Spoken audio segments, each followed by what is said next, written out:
Tikharia, BTCनि बाहेराव एबसु दं, BTCनि बाहेराव NDP दं, BTCनि बाहेराव जोंहा मिनिस्टार बिथांमोन दङ। दोननांगौ माबा मोनसे मानो जानो बुंनानै लाब गैया खामानि मावनानै देखाय मा जानो ओरैनो एक्सट्राल'जों मा जानो खामानि मावनांगोन खामानि मावनि आङो दा जयन्त बिथांजों केबिनेट मिनिस्टार नोंथांमोननि समस्यानि सायाव आङो गुवाहाटि मोननै हिस्ट्रिनि सायाव थिग खालामनो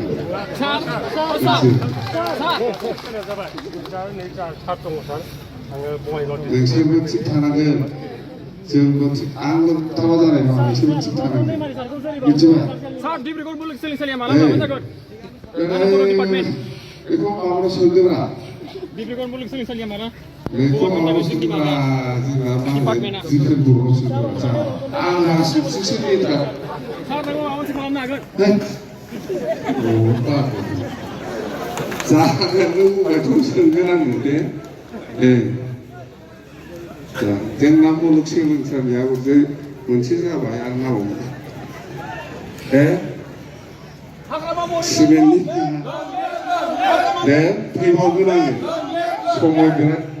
समयनि खोथा आङो जायखिया नोंथांमोननि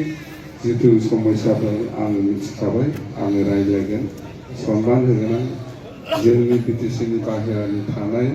गासिबो बर' संगठनफ्रा जयैनो था आं बेखौ लुबैयो खोसा खोसि जानो नाङा जोंनि थांखिया जाहैबाय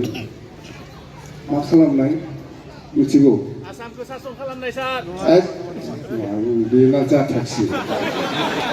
जोंनि थांखिया मा एकदमबारे